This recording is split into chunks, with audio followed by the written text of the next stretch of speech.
Todo mundo está vendo a apresentação?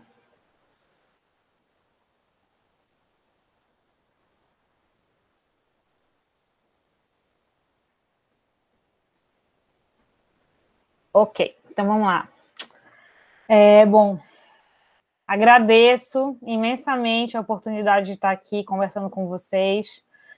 Dos 87 inscritos, 45 vieram, então, no período de pandemia, isso é um super quórum.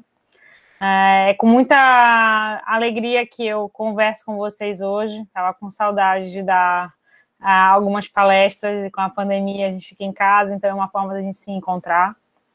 O meu objetivo hoje aqui com vocês é discutir a elaboração do TCC no curso de Direito da UFPA, então é bem direcionado com as nossas normas, com os nossos critérios, e aí eu vou falar um pouco sobre a estrutura, não tanto sobre as regras da ABNT, porque todo mundo fala sobre isso. Para isso, eu já postei o material aí, vocês podem ver. Tem um manual de ABNT da UFPA que vocês devem utilizar, então eu vou falar mais sobre os aspectos metodológicos de escolha do tema, aspectos jurídicos, elementos específicos. Espero que vocês gostem, e se vocês tiverem qualquer dúvida, vocês podem ir colocando no chat, eu paro, eu respondo, não tem problema. Como nós não somos tantos, a gente está do tamanho de uma sala normal, a gente pode ir fazendo dessa forma. E aí, Mário, tu pode me ajudar. Se tiver muita pergunta e eu não conseguir olhar todas, tu vai me chamando a atenção, tá?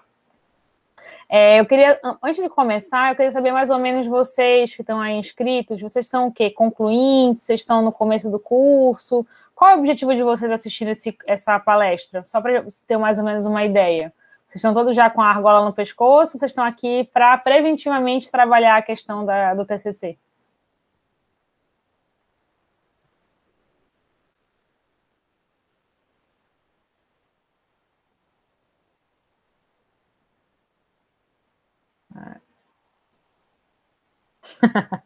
Tá, muita gente concluinte, né? Tá, tem uns calouros, eu parabenizo os calouros por se preocuparem desde já, mas a maioria, pelo que eu entendi, é concluinte, com a argola mais ou menos apertada, porque como está suspenso o semestre, né? As pessoas estão ganhando um gás para quem tem saúde, quem não está com a família doente, para poder aí trabalhar no TCC. Né? Então, vamos torcer para que todo mundo continue assim. Bom, qual é o meu objetivo hoje? E quem está no comecinho já, assim, do curso, já começa a pensar, porque tem umas coisas que vocês podem fazer, inclusive adiantar o TCC, para não ficarem com a argola no pescoço, que nem os amigos de vocês aí. Bom, então o que a gente vai trabalhar? A gente vai falar, no plano de apresentação, em duas partes, tá? A gente vai falar dos aspectos institucionais do TCC, porque tem uma série de fake news dizendo que você não precisa fazer o TCC, que não é obrigatório, que a gente que inventou isso, então vou falar um pouco para vocês, sobretudo para os concluintes que querem lançar uma bomba lá no ICJ todo dia, quando pensam no TCC não finalizado, que não é tanto nossa culpa que vocês não tem que fazer o TCC, é uma determinação nacional, mas a gente vai falar sobre isso. Então, a gente vai falar sobre os aspectos legais, sobre as habilidades, que habilidades a gente tem que desenvolver no TCC. Então, quem é concluinte, vê se está desenvolvendo essas habilidades, quem ainda está no comecinho, objetivo é desenvolvê-las, tá? Então, quando o TCC pode ser realizado no curso, então, por exemplo, quem é do 9º e do 10º já sabe quando é que é, mas tem o pessoal do 4º, calouro, né, 7º semestre, então é para esse público que eu também estou falando. Quais são as possibilidades de substituição? E essa parte é justamente para quem está no 4º, no 7º, porque ainda há tempo de se envolver em atividades que podem substituir o TCC. Na segunda parte, eu vou falar dos aspectos mais metodológicos, que não se confundem com técnicas de normalização de trabalhos acadêmicos, tá? Então, eu vou falar sobre concepção, planejamento e execução do TCC. E nesse ponto, eu vou trabalhar tanto as responsabilidades dos professores quanto dos discentes. Parte 1, certo? Que são os aspectos institucionais. Então, a primeira coisa que a gente precisa entender, eu já vi alguns debates feitos na internet, algumas pessoas escrevendo em alguns blogs jurídicos sobre a desnecessidade de realizar TCC e que isso é uma invenção de cada instituição.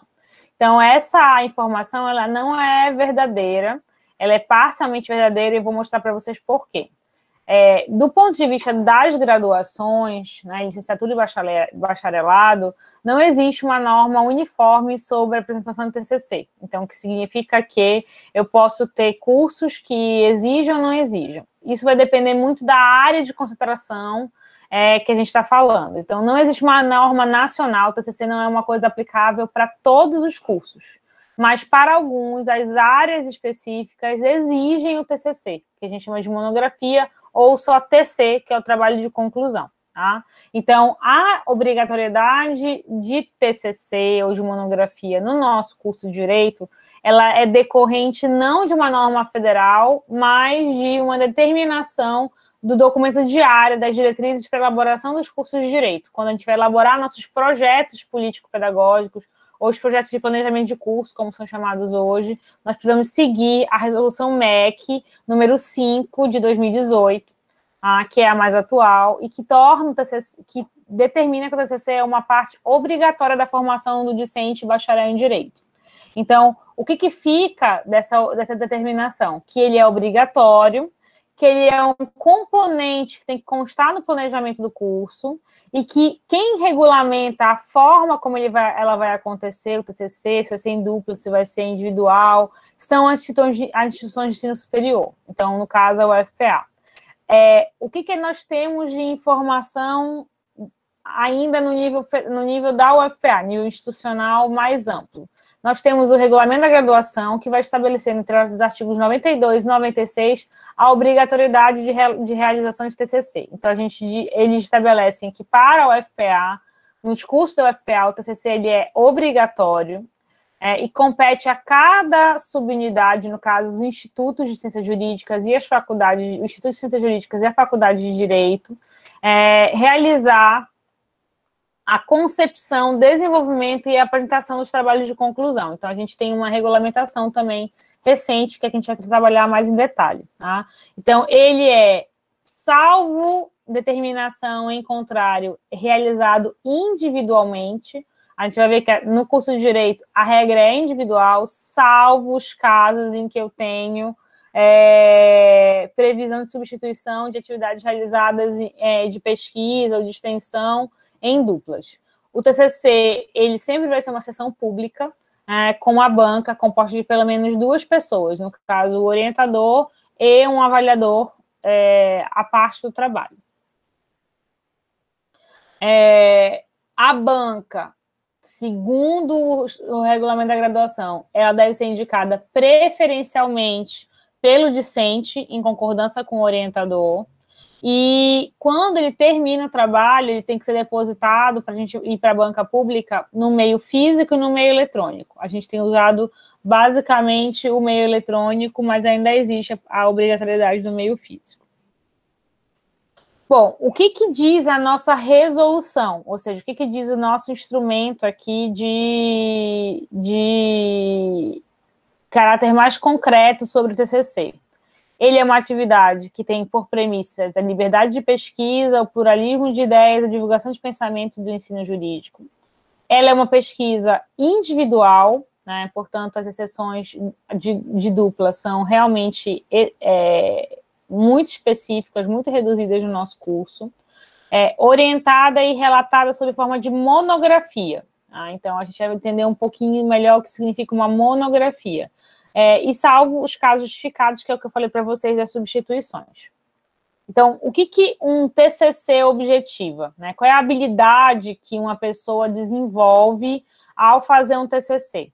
Isso é importante porque muita gente fala para mim, Lúlia, eu não sei para que serve um TCC. E aí eu vou dizer para vocês que eu fiz graduação, mestrado, doutorado, todas na UFPA, e uma das maiores crises existenciais que eu tinha quando eu fazia doutorado era saber o que significava fazer doutorado, porque eu não conseguia ver a diferença entre fazer um doutorado e fazer um mestrado. Então, eu entendo essa angústia de vocês, eu vou tentar solucioná-la para que vocês não passem 10 anos estudando, que nem eu estudei depois da graduação, para só entender isso depois que vocês virarem professores, tá? Porque tem isso, né? Vocês sabem que na UFPA existe uma lenda, né? Qual é a lenda? Ou você fica muito tempo na UFPA, se você vai para o caminho da pós-graduação, você vira professor. se você fica muito tempo na graduação e jubila, você vira cachorro. Então, eu preferi virar professora e não virar cachorro da UFPA. Eu acho que é mais digno, certo? Bom, a resolução da FAD, ela estabelece que o TCC ele tem por objetivo sistematizar e propiciar o aprofundamento do conhecimento do tema do curso estudado no curso de Direito. Vocês vão escolher um tema. Um tema não é um projeto de pesquisa, um tema é uma ideia geral, é direito civil, direito ambiental, direito penal, processual penal, ou seja, a gente está falando de algo que ainda é mais abstrato, é dentro de um ramo do conhecimento, certo? Estimular a produção científica no curso de Direito, por isso que a gente passou, desde 2017, a adotar os artigos científicos e os trabalhos de iniciação científica como uma forma de trabalho de conclusão de curso, né, de acordo com a resolução, e favorecer a oportunidade do discente a demonstrar a sua aptidão para pesquisa, o seu grau de habilitação, ou seja, ele a partir do TCC fala, não, poxa, legal isso, eu quero fazer isso, eu quero seguir carreira acadêmica, certo? Então, esses são os objetivos que a resolução estabelece para que você faça um TCC. Então, acontece, como aconteceu no meu caso, que eu, fazendo pesquisa na UFPA, acabei descobrindo que eu tinha intenção de trabalhar na carreira acadêmica, né? Então, essa é um pouco a lógica. E eu tenho muitos alunos que foram meus orientantes de TCC e que hoje fazem mestrado e doutorado. Eu tenho muito orgulho deles, espero não tê-los contaminado negativamente para que eles se tornem futuros docentes, mas eles são muito brilhantes, então, assim, eu tenho orgulho deles e a maioria deles começou a se interessar por pesquisa no TCC. Alguns na iniciação científica, mas a maioria não teve oportunidade de fazer iniciação científica, ainda é uma coisa restrita, melhorou um pouco nos últimos anos, mas vai voltar a ser restrita. Então, o TCC, às vezes, passa a ser aquele único momento em que você desperta esse interesse no discente. No final do curso, mas antes tarde do que nunca, né? Bom, mas eu queria falar para vocês, isso é o que está escrito na legislação, né? Eu queria falar para vocês o que habilidades uma pessoa desenvolve no TCC, para você saber se o seu TCC, sobretudo para os concluintes aí desesperados, se está sendo útil, se está sendo válido esse processo de sofrimento e aprendizagem. Eu queria discutir com vocês o que, teoricamente, se estabelece como habilidades, coisas que eu desenvolvo a partir da elaboração de TCC. Então, uma dessas coisas é uma boa habilidade, uma melhoria na habilidade da expressão escrita e oral acadêmica. Vocês sabem que escrever peça não é a mesma coisa que escrever um trabalho acadêmico, né? Eu acho que vocês que estão aqui nessa sala, todos sabem. Mas isso não é de conhecimento público. Isso não é de conhecimento público, infelizmente. Nós temos, por exemplo, uma amostragem empírica disso acontecendo na pós-graduação.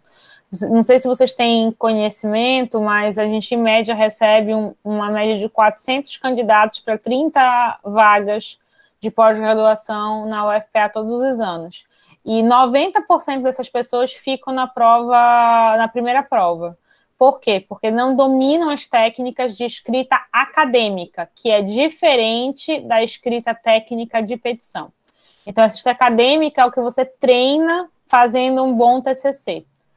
Se você aprende a citar corretamente, a discutir corretamente com os autores, a trabalhar as ideias dos autores, num TCC, você tem uma boa habilidade para desenvolver provas depois de cunho acadêmico, como a prova, por exemplo, de ingresso no PGD, ou futuramente no mestrado profissional de Direito da UFPA. Outra coisa que a gente adquire como habilidade no trabalho de conclusão de curso é a capacidade de mobilizar conhecimentos adquiridos ao longo do curso. Ou seja, quando você faz um trabalho em ambiental ou um trabalho em administrativo, você não vai só mobilizar os conhecimentos que você adquiriu nessa disciplina. O sistema jurídico, ele é uno.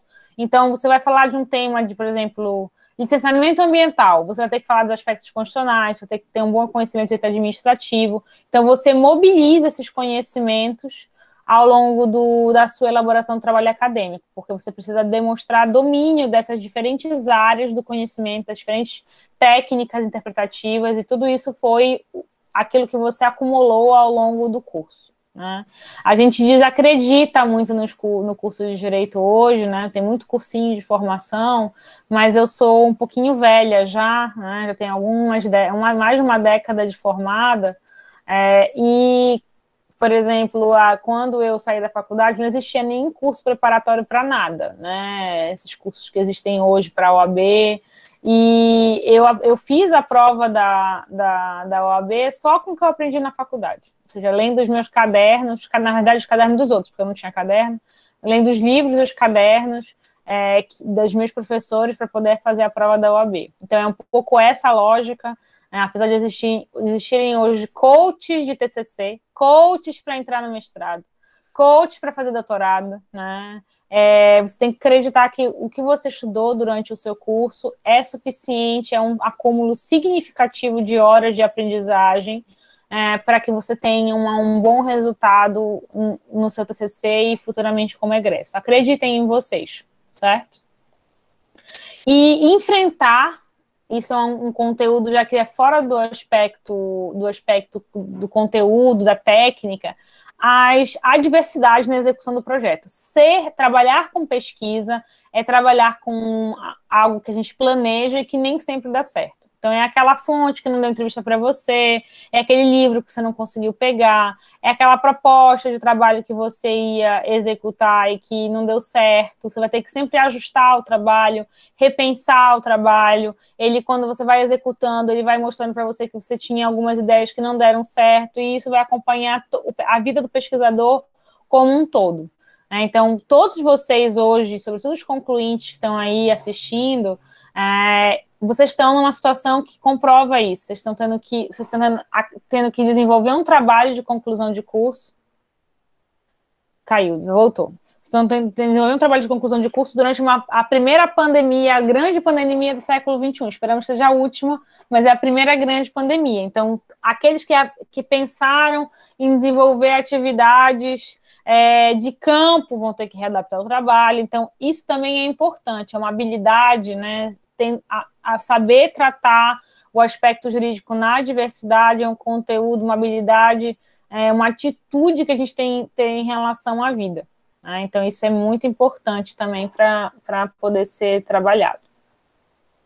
Bom, esses são os aspectos teóricos, então se sintam contemplados se vocês acham que vocês já estão desenvolvendo essas situações, ou seja, essa angústia que vocês sentem, essa dificuldade de executar o trabalho, tudo isso faz parte do processo de aprendizagem. Eu, por exemplo, no doutorado, eu desenvolvi uma série de cabelos brancos, que até hoje me acompanham, eles são eternos, mas eu fiquei uma vez tão cansada de desenvolver a minha tese, e eu dava aula numa faculdade particular, que eu fui com sapatos diferentes da aula, e foi a aula que eu tive mais popularidade de todos os tempos. Todo mundo prestou atenção em mim, as pessoas não paravam de me olhar, e eu fiquei, assim, super emocionada. Falei, gente, eu tô fazendo uma aula tão interessante, que as pessoas não param de me olhar e de comentar a minha aula, assim, tô abafando, né? Então, eu descobri que eu estava tão cansada fazendo doutorado, tão desgastada, que eu botei 2 sapatos pretos, né, de pé certo, mas um era brilhoso e o outro era fosco. E, obviamente, que depois de assistir a aula, as pessoas olham para tudo em você e descobriram que eu estava com sapatos diferentes dando aula. E eu fui para casa e não percebi. Na verdade, eu só percebi porque uma aluna, com pena de mim, falou, olha, Luli, próxima vez que você vier mandar uma mensagem no WhatsApp, cuidado, você bote o sapato certo, porque você está usando sapatos diferentes para dar aula, está citando um motivo de piada. Então, eu descobri que eu não sou uma boa professora, eu simplesmente tenho que andar com sapatos diferentes para as pessoas prestarem atenção em mim. Mas essa exaustão, Pri, é normal. É cansativo mesmo, o trabalho intelectual é um trabalho pouco visível, mas ele é um trabalho extremamente cansativo. E quando você cumula ele com estágio, você cumula ele com atividades domésticas, você cumula ele com a sua vida em geral, né? É mais cansativo ainda. Então, assim, ele por si só, se você estivesse isolado numa bolha, seria cansativo, mas juntando tudo isso, né, é mais cansativo ainda. Eu não vou negar, e quando você faz mestrado é mais cansativo, doutorado é mais cansativo ainda, então esse é só uma amostra grátis de quanto que se estuda para se tornar um acadêmico no Brasil e quão isso é pouco reconhecido. Até hoje, por exemplo, sou professora, né, tenho doutorado, e eu não escuto no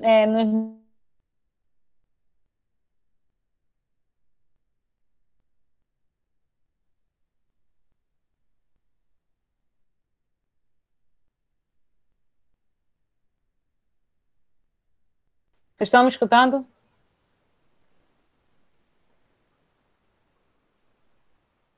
Tá, deixa eu botar a apresentação de novo.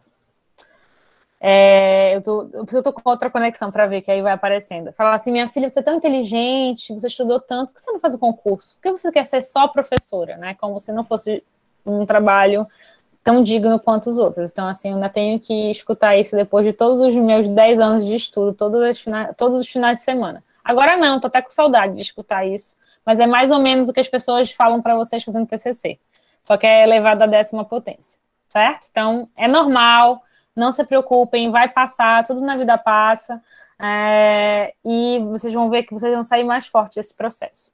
Bom, mas só para desabafando aqui, né?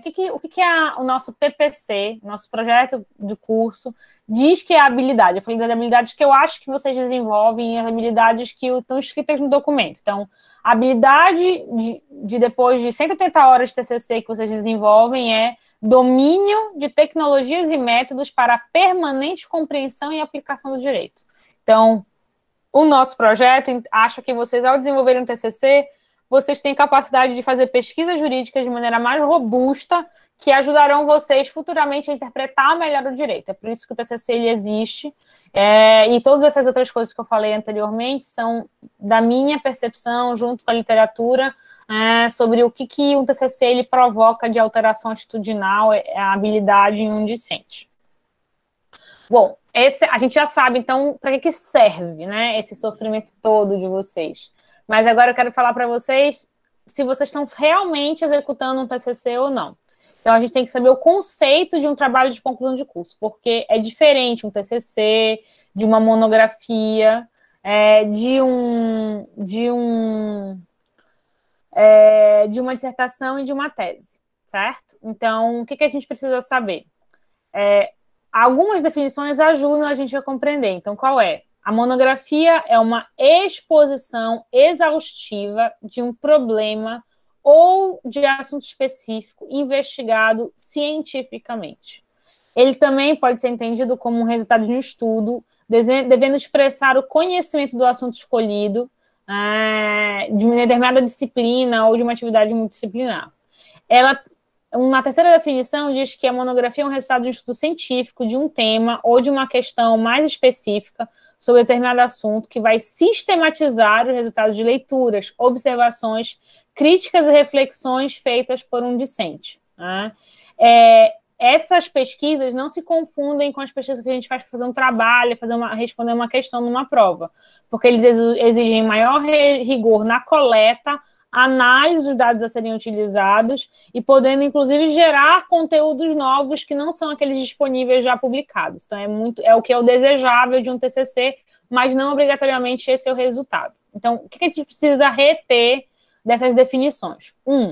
Que um TCC, o trabalho de conclusão de curso, ele tem que ter método, ou seja, tem que ser explicado como você fez esse trabalho, como você pensou esse trabalho, como você elaborou o problema ou selecionou a temática, como você coletou dados, como você tratou dados e como você interpretou os dados. É isso que faz muita diferença no trabalho de conclusão de curso. Tá? Uma outra coisa que a gente precisa saber é que nós não conseguimos, em um TCC, que é feito em 180 horas, tratar de temas que não sejam suficientemente delimitados. Então, quando você escolhe uma grande área ou um tema específico, você vai ter que fazer um refinamento. Esse refinamento vai acontecer ou porque você vai escolher um determinado item desse conhecimento, ou porque você pretende responder a uma pergunta específica que permita que você, ao final de um trabalho, ao final de 50 páginas, consiga ter exaurido todos os pontos relevantes para a resolução daquela questão ou daquele tema, certo? Então, uma coisa que é o primeiro erro de um TCC é que a pessoa ela escolhe um grande tema, um assunto que só poderia ser resolvido com 300 páginas, 400 páginas, aí ela fica nadando na superficialidade e não consegue desenvolver o trabalho. Então, a primeira coisa que a gente tem que se perguntar é: eu tenho um tema suficientemente restrito ou um problema de pesquisa suficientemente reduzido que me permita, no tamanho do trabalho que a minha resolução de TCC permite responder com exaustão? Se a resposta for não, você precisa delimitar melhor o seu trabalho, diminuir ainda mais o escopo da sua pesquisa, certo? A segunda pergunta que você tem que se fazer é: eu tenho um método apropriado para permitir a verificabilidade do que eu estou propondo como análise? Ou dos meus resultados de pesquisa? Qualquer pessoa fazendo da mesma forma que eu fiz, usando o mesmo referencial teórico, chegará à mesma conclusão? Travou de novo? Voltou. Travou de novo?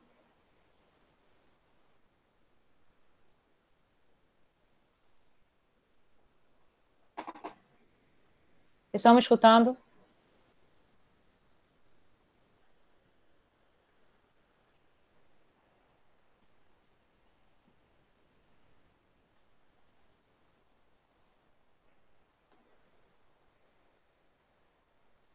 Vocês estão me escutando, gente? Voltou?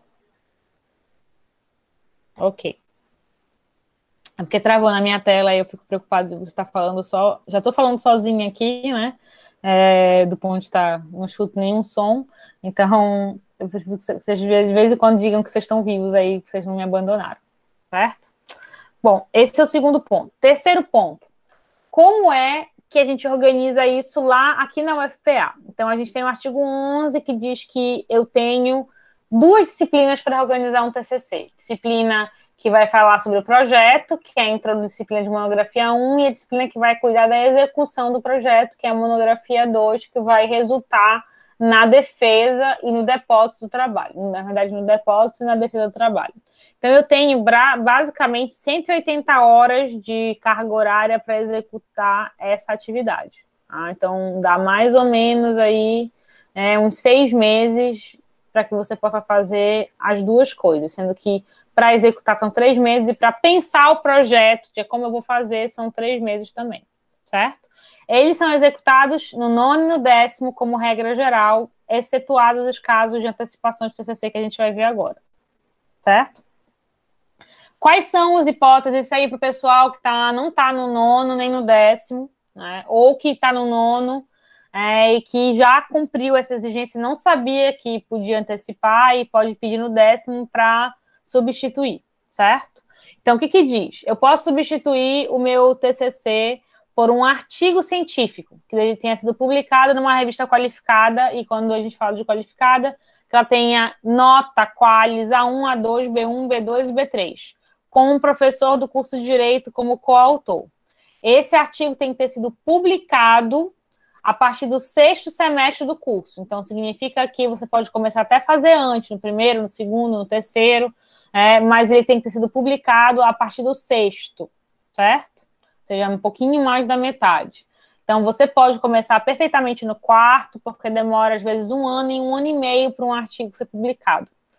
Então, eu já tive vários casos de TCCs de alunos meus que foram publicados, e aí o que ele faz? Ele produz o artigo, e aí ele manda para publicação. Se não for publicado por algum motivo, ele apresenta. Mas se já for publicado na revista, ele tem até se exonera de fazer a defesa pública, certo? Porque para que você tenha um artigo publicado nesse nível, você precisa ter uma avaliação por outros 2 professores doutores, sem saber que você é graduando. Eles vão fazer pareceres sobre o seu trabalho, que vão dizer que você contribui cientificamente para um determinado assunto, para você conseguir publicar. Então, é muito mais exigente do que um trabalho de conclusão de curso, do ponto de vista de gasto de tempo e de pesquisa, de nível de pesquisa que se desenvolve, certo?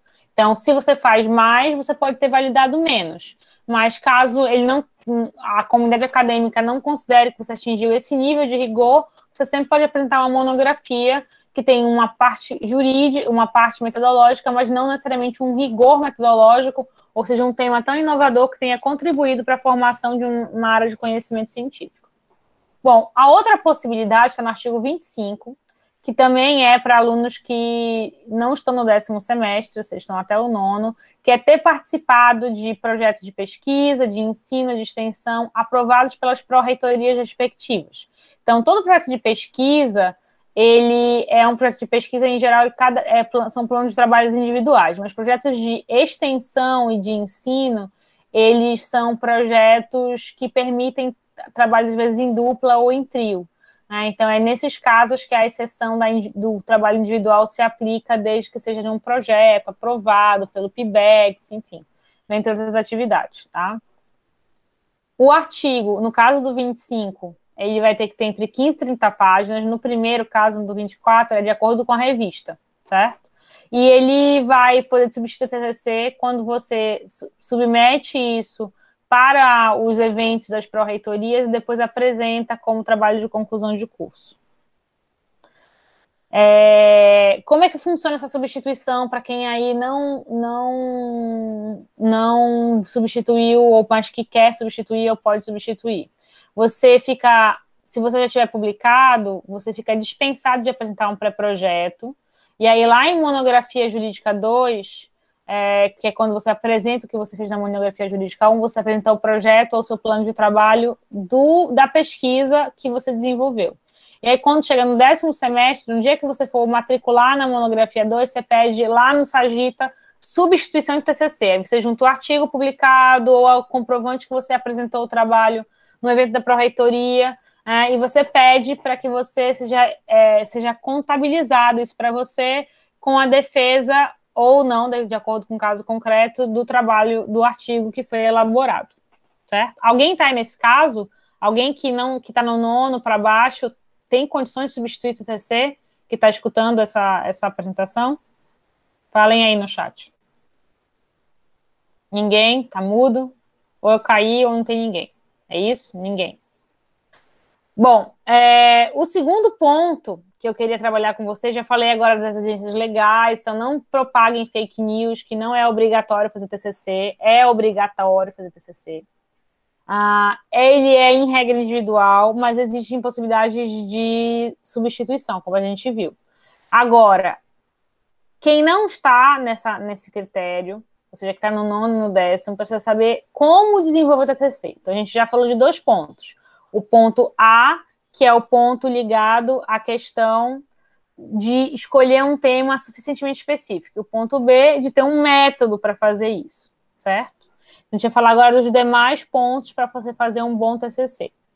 Bom, então, o que a gente precisa para fazer um TCC menos traumático, né, menos exaustivo? A gente deve ter identidade com a temática, né? Eu sempre costumo brincar, eu nem gosto mais de fazer esse exemplo, porque passou a ser um pouco tosco, mas assim, eu falo que você escolher um tema é como as pessoas falam para mim, Luli, escolhe um tema para mim, me diz um tema aí, para fazer um TCC, uma dissertação, uma tese. Falo, olha, é difícil escolher um tema para você, porque você tem que ter identidade com a temática, você tem que gostar daquilo ali, que você vai passar muito tempo trabalhando naquilo.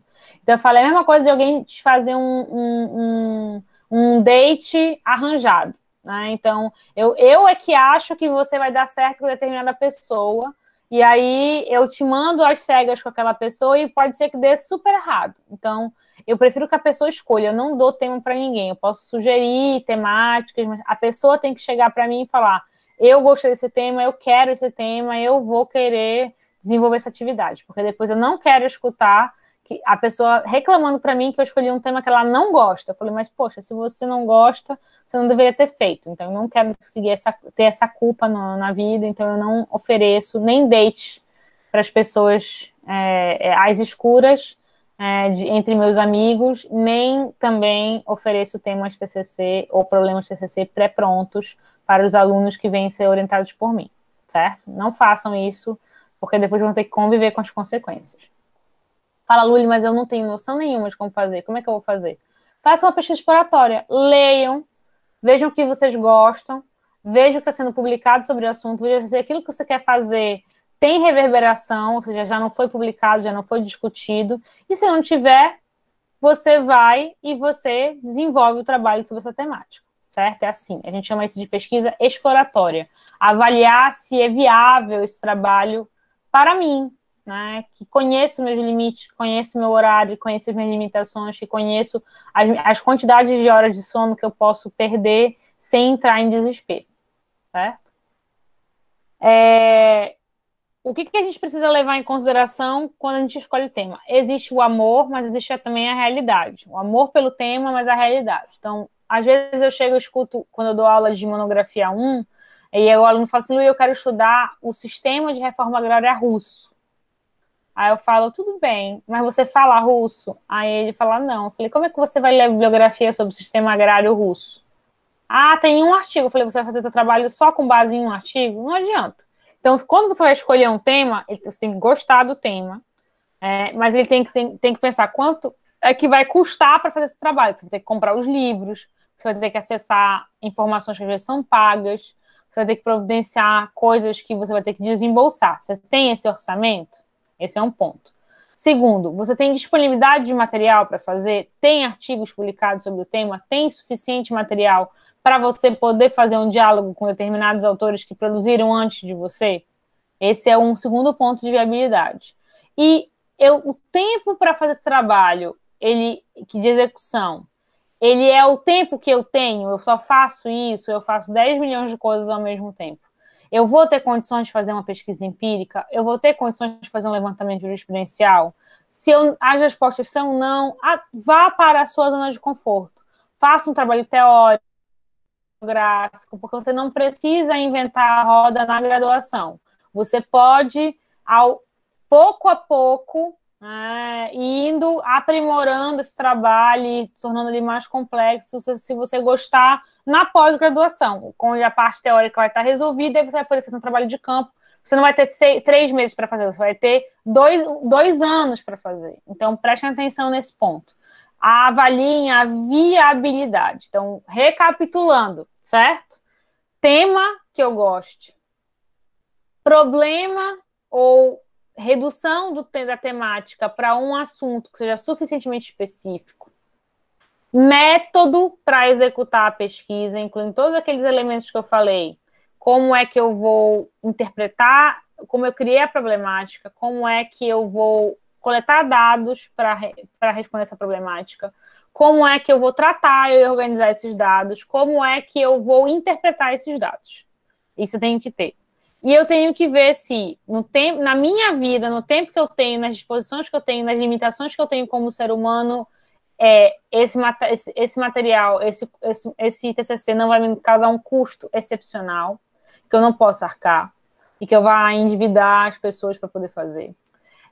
Que eu tenha disponibilidade de material para investigar, isso está ligado à biblioteca, à língua, né? Então, por exemplo, eu tenho alunos de TCC agora, que lá em Paragominas, que eles iam ter acesso a uma série de materiais, e iam até para Belém fazer o trabalho, para ir nas bibliotecas, mas agora com a pandemia não tem como fazer, então a gente está até fotografando os livros para mandar para eles, porque é questão da disponibilidade de material, isso exige que você repense seu trabalho, certo?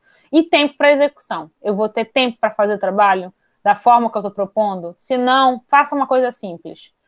O meu orientador, que vocês devem conhecer, foi o professor José Eder Benatti. E aí eu tinha esse complexo de grandeza, tudo que eu queria ser o Einstein na graduação. Ele é meu orientador desde que eu tenho 17, ele foi meu orientador desde que eu tenho 17 anos.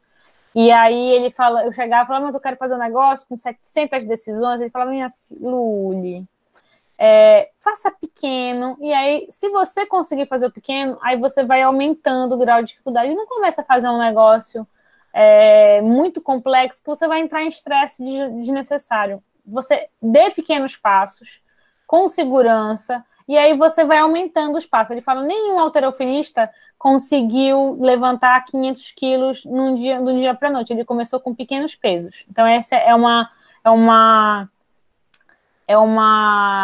coisa que ficou para mim gravada, que eu agradeço muito ele ter sido uma pessoa parcimoniosa quando ele me orientou, certo? Então, essa é a dica que eu deixo para vocês também. Continuando.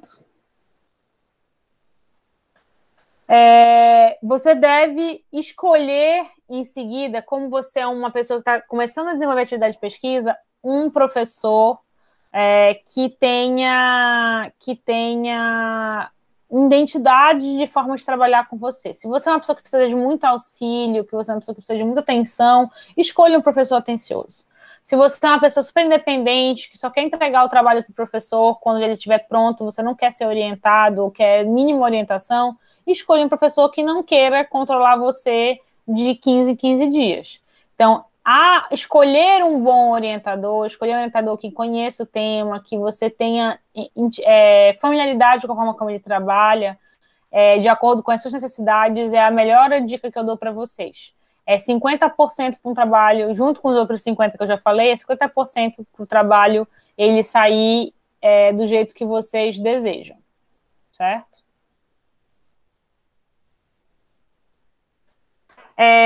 O que a gente precisa saber? A UFPA tem limitação para poder fazer isso, tá? Então, os professores na UFPA, eles podem ter até um máximo de 5 alunos quando são de dedicação exclusiva e, no mínimo, 2 alunos, né? Ou seja, no máximo 2 alunos, eles são 20 horas. Então, você tem uma lista no ICJ onde você olha qual é o tema que aquela pessoa trabalha e qual é o regime de trabalho dela para que você possa escolher. Então, eu sempre sugiro que vocês se adiantem.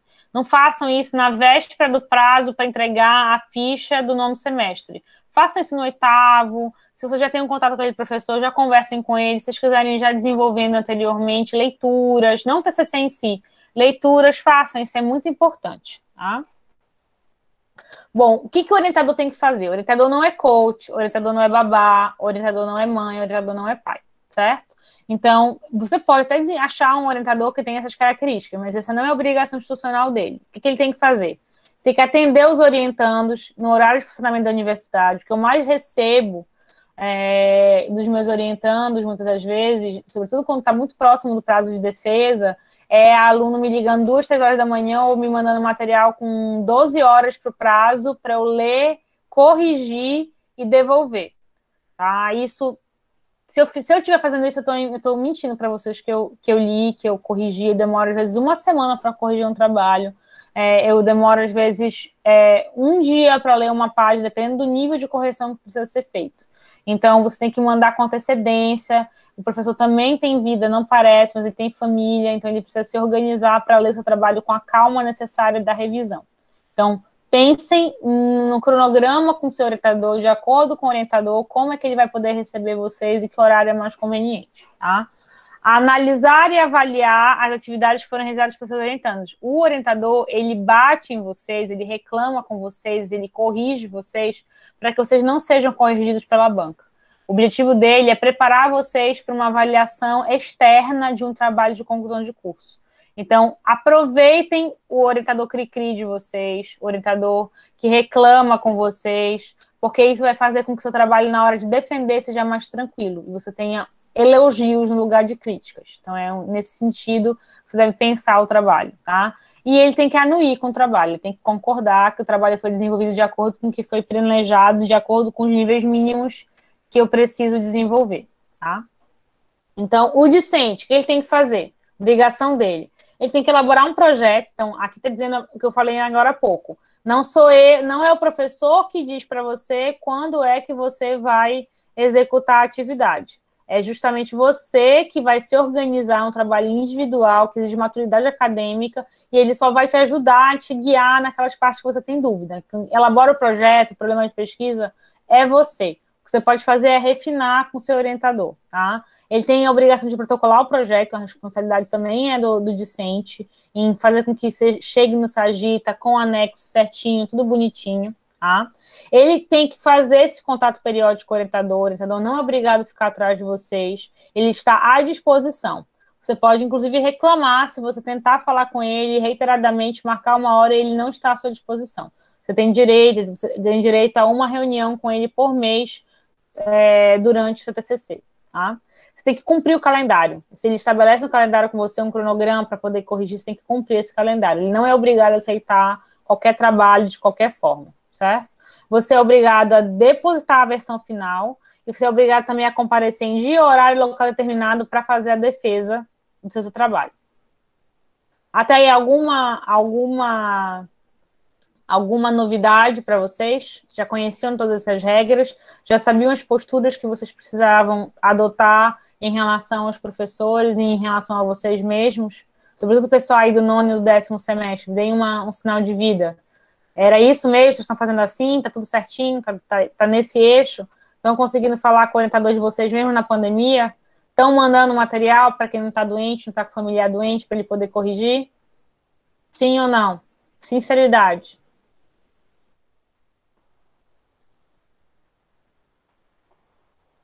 Ninguém?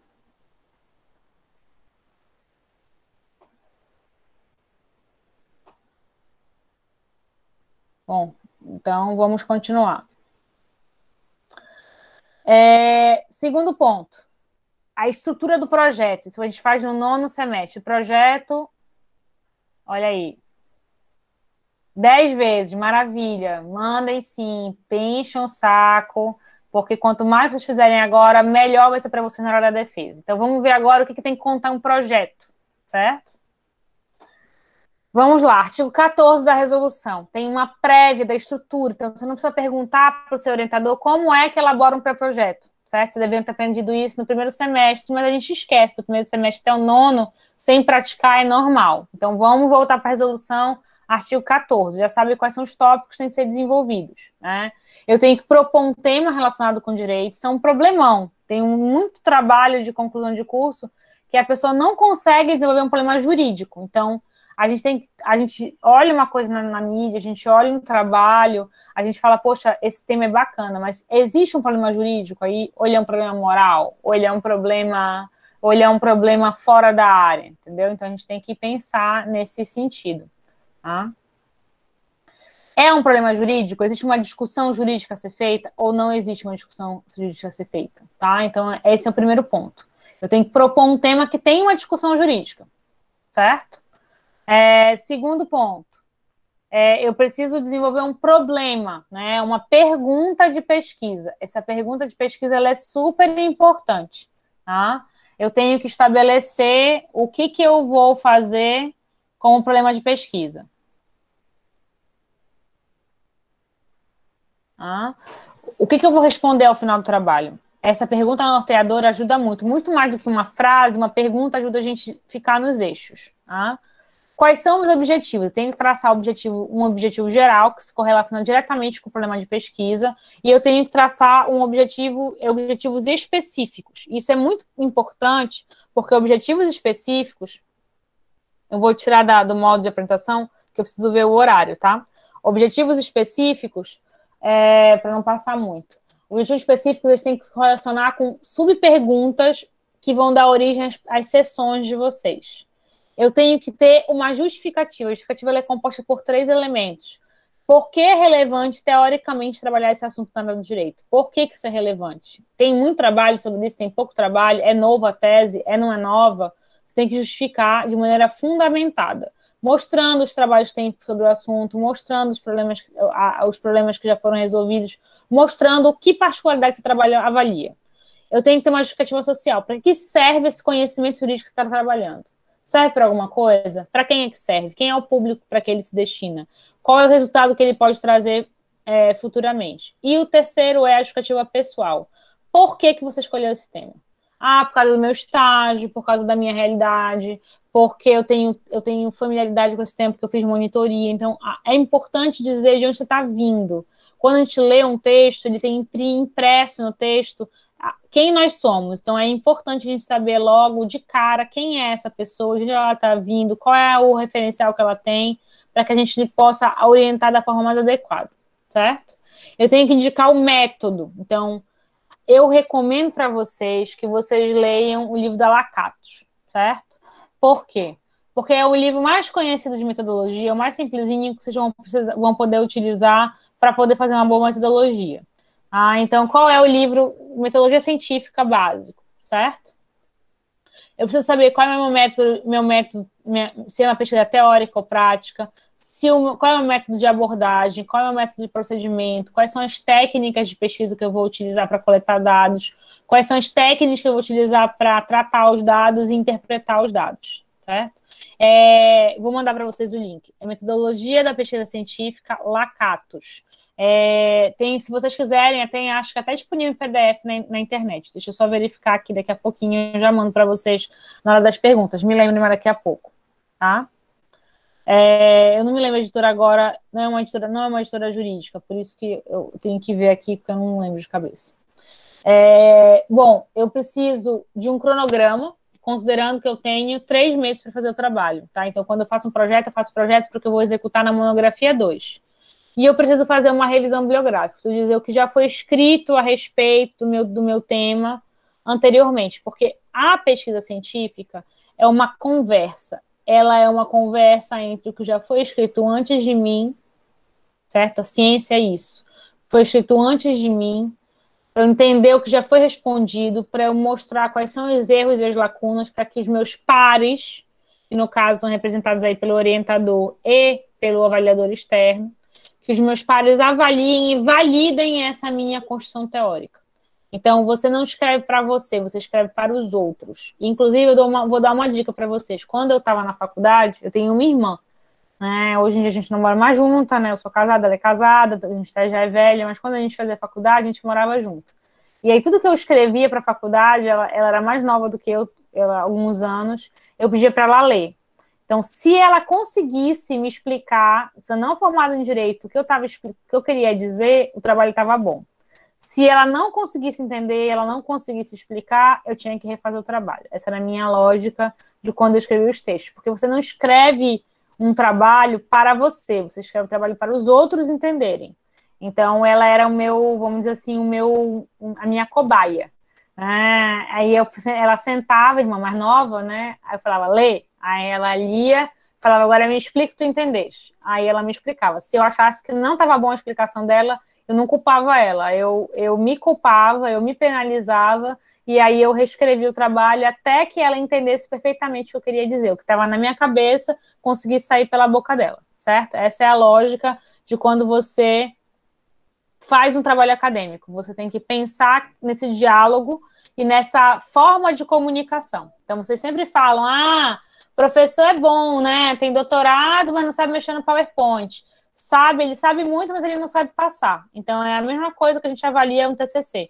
O aluno pode ter feito uma super pesquisa, mas ele não sabe apresentar o resultado, que é o TCC.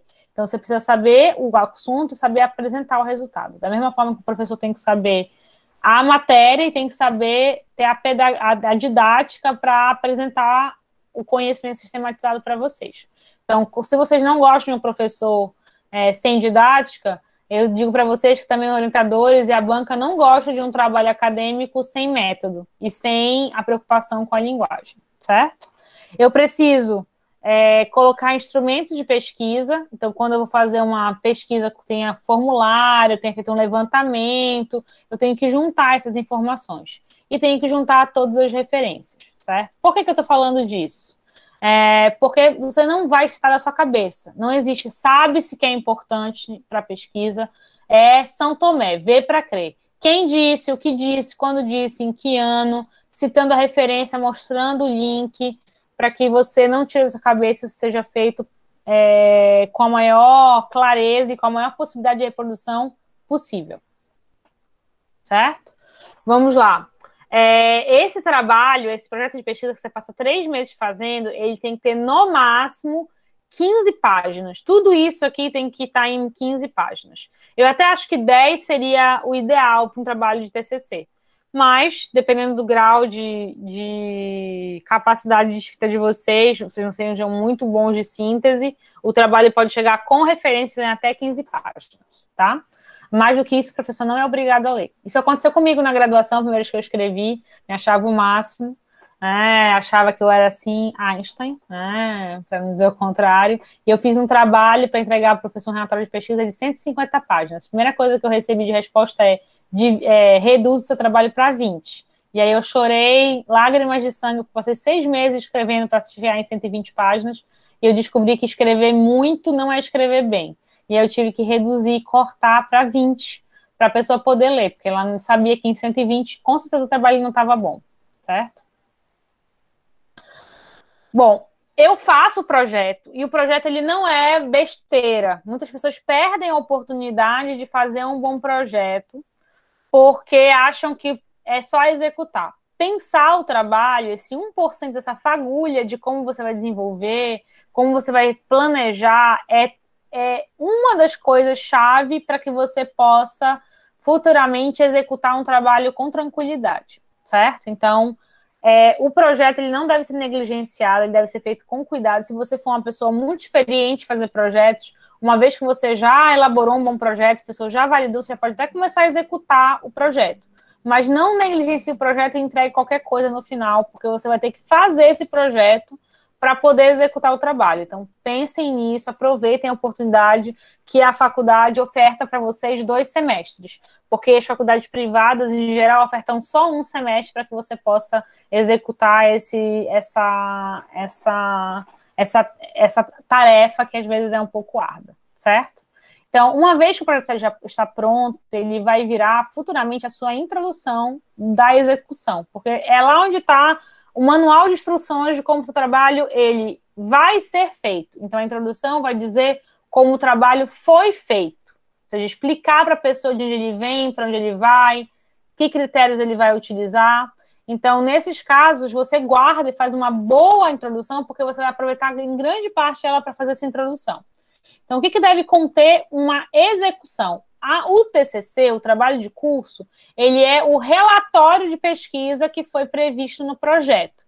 Então, você vai escrever ele como executado. Então, quando você escreve o projeto de pesquisa, você escreve no futuro. Você fala, eu vou fazer, eu vou executar, eu vou analisar. E quando você escreve o TCC, você fala o que você fez. E você também coloca no seu TCC a diferença entre o que você planejou e o que você executou. E explica por que você mudou a rota de como você executar esse trabalho no meio do caminho. Por quê? O que aconteceu? Quais foram as dificuldades? Isso é muito importante, enriquece muito o TCC também. Até para você não ser criticado desnecessariamente pelo avaliador, certo? O que deve constar no trabalho, minimamente? Capa, folha de rosto, folha de aprovação, que são aquelas primeiras 3 folhas, resumo, sumário, introdução, composta de apresentação de problemática, problema de pesquisa, objetivo geral, objetivos específicos, metodologia e plano de apresentação, que vai conter qual vai ser o conteúdo do trabalho, que vai ter na primeira parte, na segunda parte, na terceira parte, certo? E lembrem, quando eu falo em partes, que a gente chama vulgarmente de capítulos, mas na verdade são sessões, você vai falar do desenvolvimento. Introdução e conclusão não são sessões, certo? Então, você não vai precisar dizer, meu trabalho é composto de 5 sessões. Introdução, capítulo 1, capítulo 2, capítulo 3. Não utilizem a palavra capítulo, porque quem tem capítulo é livro, certo? Então, você vai utilizar a palavra sessão. E você não vai citar nem a introdução, nem a conclusão, porque você está falando na introdução sobre o desenvolvimento. Tá? O desenvolvimento ele deve corresponder às perguntas específicas de cada uma dos objetivos específicos. Então, cada sessão deve corresponder a um objetivo específico. E quando eu oriento, isso não é obrigatório, isso é um estilo, depende da escola, eu peço para que o discente ele faça uma introdução em cada sessão e uma conclusão em cada sessão. Na introdução de cada sessão, ele vai dizer para mim qual é o objetivo específico daquela sessão, como é que ela se correlaciona com o objetivo geral e como é que ela foi subdividida para explicar o resultado dessa pesquisa. Aí ele desenvolve os argumentos e na conclusão ele faz uma síntese, a conclusão parcial ele faz uma síntese dizendo se o objetivo específico foi ou não alcançado e se aquele objetivo específico ele ajuda em que a entender as próximas partes do trabalho. Então, isso gera um fio condutor para que a leitura fique mais fácil. Não é obrigatório, é uma dica. Usa quem quiser e de acordo com a escola do seu orientador. Mas quem é orientado por mim faz assim, certo? Nas considerações finais ou na conclusão, você vai retomar o problema de pesquisa, vai responder esse problema de pesquisa, vai dizer se você conseguiu alcançar ou não a resposta, e vai dizer quais são os próximos passos, se houve falha, se houve incompletude, se você não conseguiu chegar a um resultado específico, certo? A estrutura que eu falei para vocês anteriormente, de uma introdução e de uma conclusão parcial, ajuda a escrever a conclusão, porque você vai fazer a conclusão retomando as conclusões parciais. Você vai dizer, olha, na primeira sessão o objetivo era esse, eu concluí isso. Na segunda sessão o objetivo era esse, eu concluí isso. Na terceira, consequentemente, eu fiz da mesma forma. Considerando o objetivo geral do trabalho, que é responder a tal pergunta, nós podemos concluir que, e aí você responde a pergunta baseada nas premissas das sessões parciais, das conclusões parciais das sessões, E aí diz se o objetivo geral foi ou não alcançado e quais serão os próximos passos, o que precisa ser continuado como pesquisa por você ou por outras pessoas para continuar desenvolvendo o tema que ficou com algumas incompletudes, certo? Essa é a sugestão de estruturação do texto que eu proponho para vocês. Em seguida, você vai colocar todas as referências, e aí preste atenção, que referência é diferente de bibliografia, tá? Bibliografia é aquilo que eu leio para fazer um trabalho. Referência é aquilo que eu incorporo na minha argumentação para poder fazer o meu texto. Então, eu só vou botar nas referências aquilo que eu cito de forma direta ou indireta. Aquilo que eu li, mas não me serviu, você não coloca nas referências. Você pode até fazer um apêndice e colocar literatura consultada, para a pessoa saber se você leu tal livro e por que aí vai poder falar, por que você não botou tal coisa se você leu? Mas isso não é referência, tá, gente? Que aí entraria nos anexos. Tá? Então, eu tenho 2 tipos de anexo, eu tenho o anexo e o apêndice, certo? O anexo é aquilo que eu vou colocar, que foi produzido por terceiros, e o apêndice é aquilo que eu vou colocar, que foi produzido por mim, sistematizado por mim, mas que não cabe no corpo do texto, certo? Tudo isso tem que estar entre, no mínimo, 30, no máximo 50 páginas, incluindo os elementos pré-textuais, que são capa, folha de rosto, folha de aprovação, resumo, sumário, certo? E referências, que são os pós-textuais. Então, só mais ou menos a gente cumprindo essas exigências aí, a gente já perde entre os pré e os pós-textuais, que as referências, a gente perde mais ou menos umas 10 páginas. Então, a gente está falando de um trabalho que tem um conteúdo, se a gente falar do conteúdo mínimo, entre 10 e 15 páginas, que é mais ou menos o tamanho de um artigo científico, certo? Esse trabalho tem que ser entregue, 30 tem que ser entregue antes, para a revisão do orientador, e para a banca tem que ser entregue com 1 semana para ela poder ler o trabalho, ok?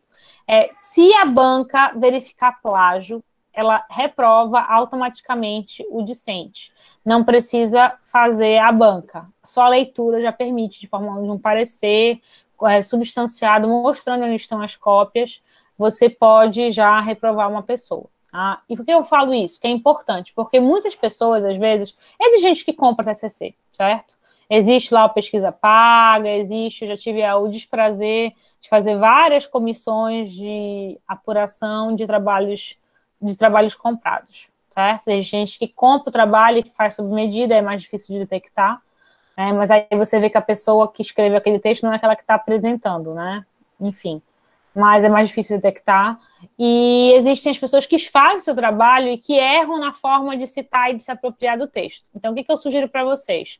Eu sugiro que vocês resenhem o material, que é uma paráfrase, para que vocês não copiem as ideias do autor sem dar autoria. Se você, mesmo colocando a ideia do autor, mas não citando o texto literal, essa ideia, ela tem proteção de direito moral, ou seja, ela é um direito moral sobre aquela obra, então você tem que dar autoria para aquela pessoa. Se você não dá, e quando você trabalha com gente que é especialista, tu conhece todos os livros, conhece quem fala o quê, você sabe de onde aquela pessoa está tirando. Então, se você repete, você copia e não atribui a autoria, você está cometendo plágio e você pode ser reprovado, não porque você tenha vontade de vender ou de comprar um TCC ou tenha sido uma pessoa que forjou o material, mas é porque você não domina as técnicas de citação, né? Tanto citação direta quanto indireta. Então, cuidado com esse ponto, porque isso pode causar dissabor desnecessário para vocês. Bom, a defesa. Até aí tudo bem? Vocês têm alguma pergunta que vocês queiram fazer sobre o projeto ou sobre o TCC, que eu não fui claro o suficiente, alguma coisa que vocês desejem perguntar? Podem colocar as questões aí no chat, que aí eu vou respondendo. Senão eu vou passar para a discussão de como é que eu tenho. Diga, Pamela. Qual é a sua pergunta? Pode falar, qual é a pergunta da justificativa?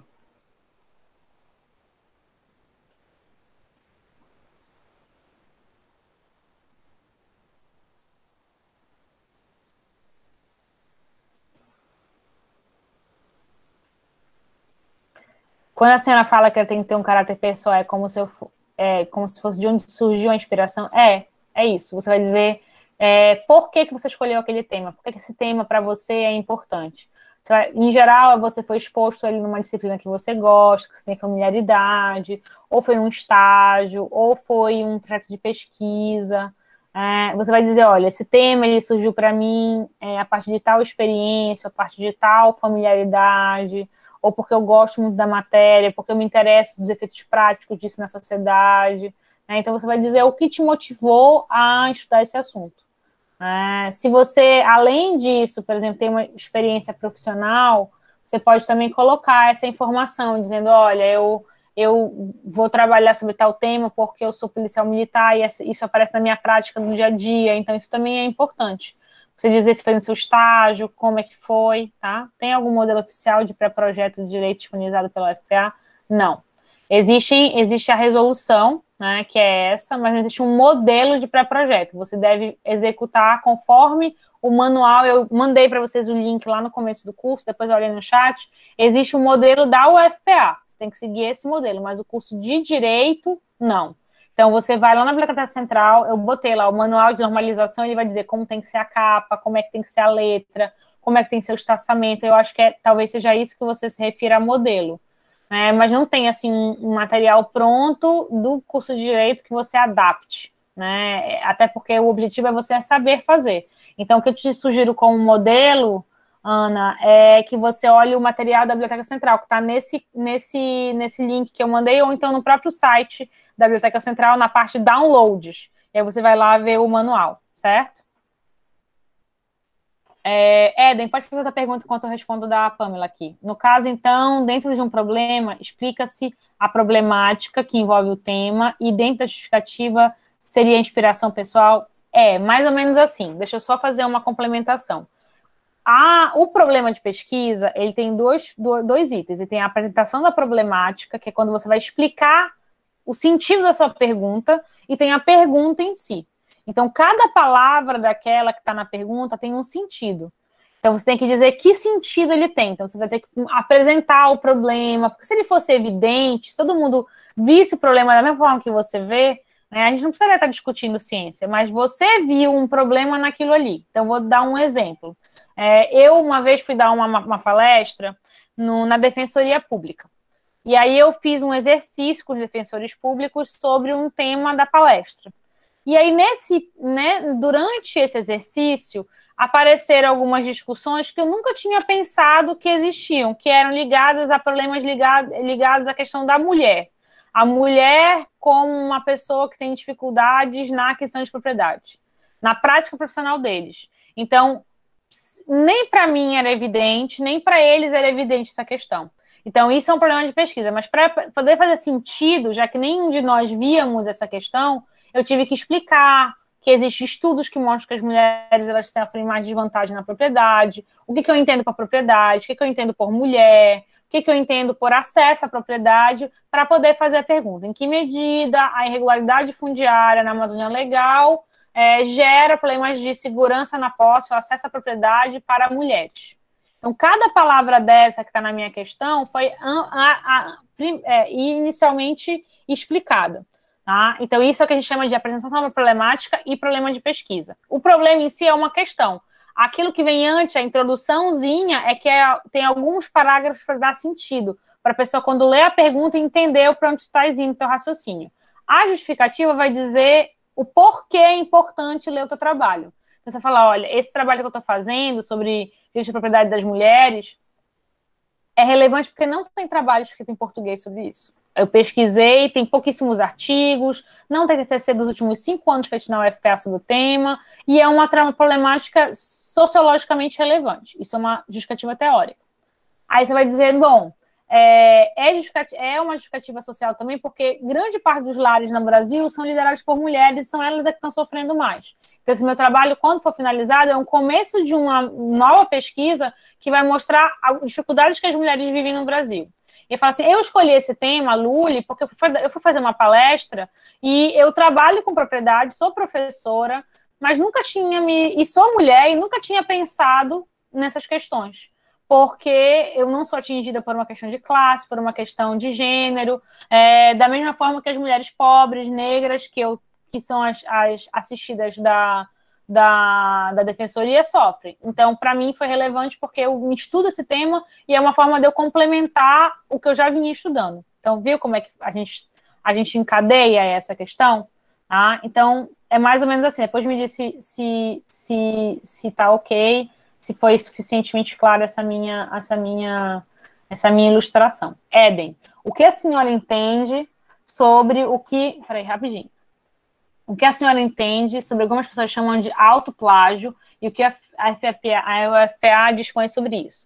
Bom, autoplágio é mais difícil, porque o autoplágio é quando você requenta um trabalho, ou seja, você já publicou um trabalho e aí você vai publicar numa nova revista, só muda o título, né? O conteúdo é diferente. Então, assim, para um TCC é mais difícil isso acontecer. A não ser que você tenha publicado já um trabalho, né, já tenha feito uma iniciação científica, e aí você vai repetir o que você... As mesmas conclusões que você chegou com o mesmo problema de pesquisa num TCC, você não estaria cometendo autoplágio.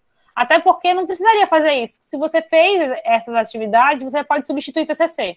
Então, isso que é autoplágio. É você se citar, ou seja, na verdade, você apresentar um texto como se ele fosse novo, sendo que ele já foi disponibilizado em um outro trabalho publicado. Entendeu? Então, é mais comum isso acontecer em dissertação de mestrado, em tese, ou então de já pesquisadores profissionais que querem aumentar a produtividade e aí requentam o trabalho. Ou seja, o mesmo artigo você lê e fala, mas é igual ao outro, mas só mudou o título, né? Isso é desonestidade acadêmica. E aí existe uma discussão teórica se você pode violar o seu próprio direito moral, né? Então, assim, o autoplágio, ele é mal visto academicamente. Você é um mau pesquisador, mas você não cometeu um crime, entendeu? Vamos lá. A Alane. Professora, tenho a impressão de que cada parágrafo que escrevo devo citar algum autor. Citação direta ou indireta. Tem um mínimo ou máximo para usar a citação no decorrer de um texto, uma monografia? Uma excelente pergunta. Você está correta. Você, quando constrói um argumento, como ele é uma conversa, você não vai partir do nada. Você vai partir de autores. Então, o que eu posso te dar como sugestão? A primeira sugestão é que você deve evitar ao máximo a citação direta, certo? Citação direta é ruim. Por quê? Porque o texto é ruim, assim, o texto fica de difícil leitura. Só deve acontecer de maneira excepcional. Escrever lei, transcrever coisas que você facilmente conhece, dispositivo legal, ementa de decisão, só se for uma coisa que inacessível. Então, isso corta todas essas transcrições. A não ser que você vai pegar um certo dispositivo, você vai ter que fazer uma interpretação semântica dele, você precisa discutir palavra por palavra, aí você cita diretamente para poder fazer essa interpretação. Então, o certo é você fazer um número grande de citações de natureza indireta, mostrar que todas aquelas construções do seu texto vieram de algum lugar, obviamente, se elas efetivamente vieram de algum lugar. Então, quando você escreve, por exemplo, vamos pegar um parágrafo, seria interessante a gente ver exemplos, né? Mas assim, segundo o Brasil apresentar, vamos pegar o meu caso, o Brasil apresenta altos índices de segurança fundiária. Isso é uma afirmação. Essa afirmação precisa vir de uma fonte. De onde é? Do IPEA, do IBGE, eu tenho que colocar a fonte. Fala, em razão de questões ligadas a socioeconômicas, de raça e gênero, recortes de socioeconômicos, de raça e gênero, as mulheres de periferia são particularmente afetadas por essa condição. Aí eu vou dizer quem disse isso antes de mim. Foi tal autor, aí você vai colocar uma segunda citação. Então, vai ficar num parágrafo várias citações, mas não vai ficar vários textos transcritos de vários autores, certo? Então, o que você vai fazer? Você vai dizer o que já foi dito sobre o tema, e aí você, num parágrafo subsequente, vai sistematizar o que você entendeu sobre o assunto. Fala, portanto, a partir das fontes ou das informações acima sistematizadas, podemos compreender que... E aí você coloca a sua conclusão, né? Ou a sua contribuição sobre o assunto. E aí, nesse ponto, não vai ter citação, porque aí é a sua interpretação. É o que você disse, mas tem que deixar muito claro no texto que o que é interpretação de uma pessoa que você está interpretando, que é a citação indireta, e o que é a sua interpretação sobre o que você colocou. E esse ponto ele é muito importante. Por quê, Elaine? Porque muitas vezes você escuta numa organização, numa banca, dizendo assim, eu não vi a sua opinião. O professor, ele quer saber a sua opinião sobre aquilo ali, mas uma opinião embasada. Então, se você botar citação direta ou só transcrever, você só descreve o que aconteceu, mas você não, a gente não consegue entender o que a pessoa que está escrevendo o texto entendeu daquilo ali. Quando eu leio uma citação direta, eu leio e interpreto da minha forma.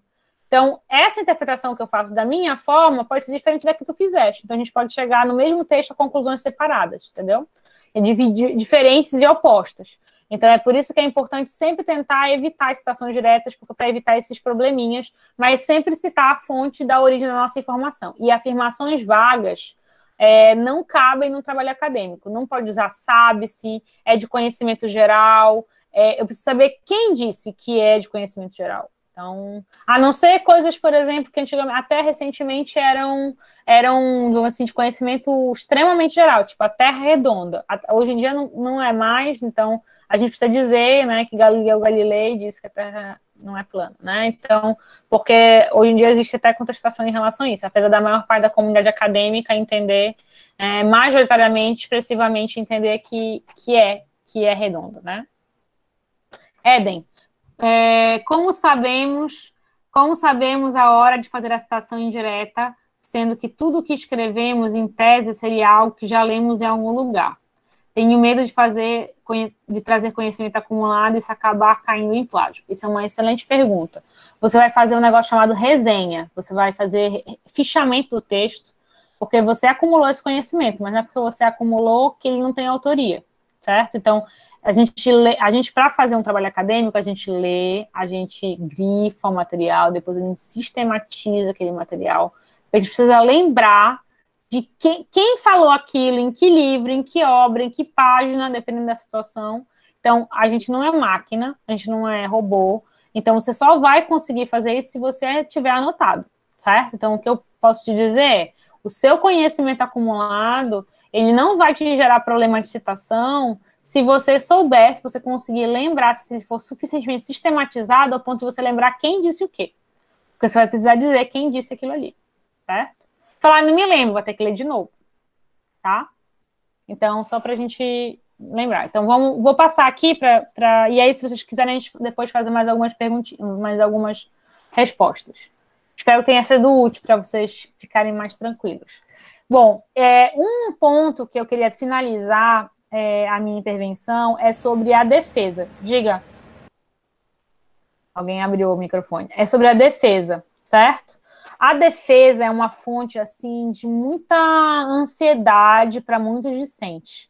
Mas eu queria tranquilizá-los dizendo que a defesa é o menos importante. A defesa dura 45 minutos, mas o trabalho mais difícil é escrever, com todas essas particularidades que vocês mostraram, escrever, revisar e depositar.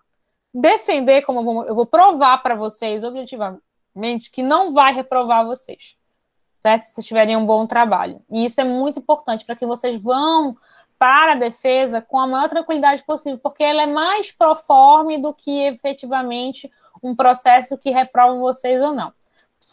Você só fica dependendo de uma aprovação na defesa se você não tiver domínio do tema, porque aí as pessoas podem suspeitar que você comprou o trabalho, ou se o trabalho escrito estiver muito ruim, que você vai precisar dos pontos, vamos dizer, da defesa, para poder passar. Seu trabalho escrito está sofrível. Mas vocês não acho que, para vocês estarem assistindo essa palestra online, né, no meio de uma pandemia, não será o caso, né, mesmo dos argolados. Eu acho que vocês são bastante responsáveis, então o trabalho vai ficar sem, certo? Então, a sessão ela é pública, portanto, não pode dar aquele ataque de periquito e falar, não quero que ninguém entre, né? Porque quem quiser assistir, pode assistir.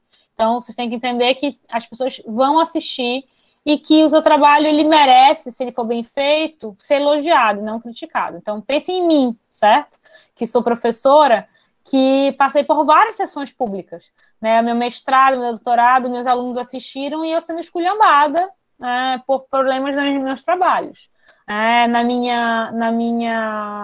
No meu processo de acesso à universidade, para ser professora, eu tirei uma nota baixa, por exemplo, numa prova didática, e isso foi público. Então, assim, a gente tem que aprender a conviver com a crítica e saber que ninguém é perfeito, que a gente vai sempre tentar melhorar, que a sessão pública, ela serve para as pessoas, para divulgar o conhecimento, para a gente poder criar espaços de interação para que as pessoas conheçam o nosso trabalho. Então, faz parte da atividade acadêmica apresentar publicamente os resultados da pesquisa. A gente não escreve para a gente, como eu falei. O que a gente escreve para a gente é diário. Tá? TCC a gente escreve para os outros. Então, não tem sentido ninguém assistir o trabalho, certo? Só faço uma ressalva. Cuidado com os pais de vocês. Olha, meu pai, por exemplo, ele sempre me causou problema nas minhas defesas, porque ele não é da área, ele não entende nada, e ele confundiu a defesa com um jogo de futebol. Então, toda vez que alguém me criticava, ele reclamava no público, e eu estava escutando aquilo. E toda vez que eu falava alguma coisa que alguém elogiava, ele torcia como se eu tivesse feito um gol.